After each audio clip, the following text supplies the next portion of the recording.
In this lab, students can examine how charges interact in a real-world setting, observe the ability of insulators to prevent flow of charge, gain an understanding of how charges interact with neutral matter, and enhance their ability to calculate electric forces. This lab requires some knowledge of electric fields and the forces they can create. First off, it is known that opposite charges attract, while like charges repel.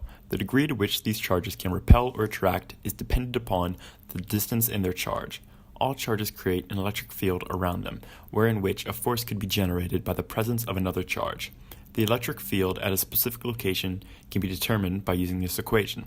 And then to determine a force exerted on an object at a specific location, we can simply multiply the electric field by the charge of the object added to this system.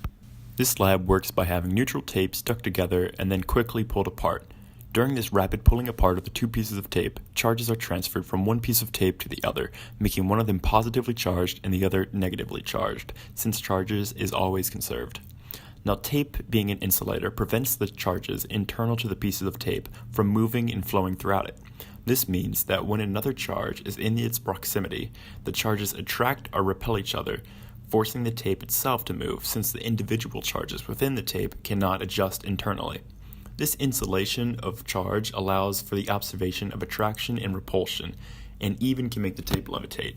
It is also important not to handle the tape much, as it will become less charged through interactions with other objects, such as your hand, as the electrons or other charged particles can be added or removed from the charged tape, decreasing its charge. The first part of this lab examines the interaction of two U-tapes. It is predicted that these U-tapes will repel one another since they have the same charge.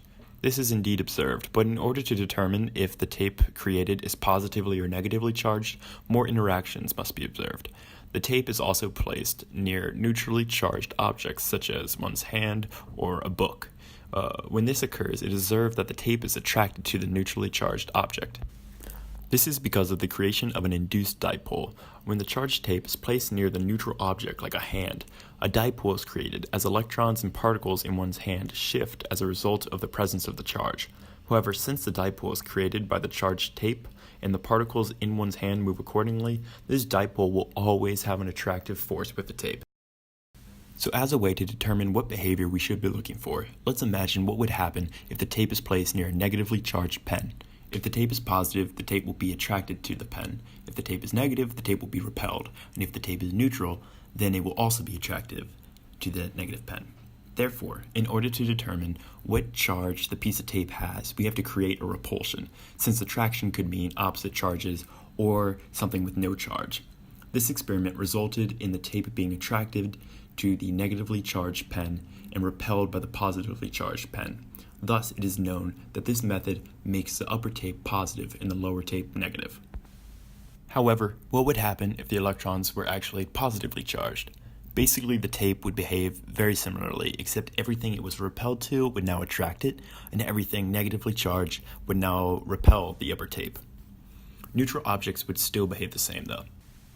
Next in this lab, a piece of tape is made to levitate by putting it in close proximity to another positively charged piece of tape. By making certain assumptions and simplifications, the magnitude of the charge of the tape can be determined.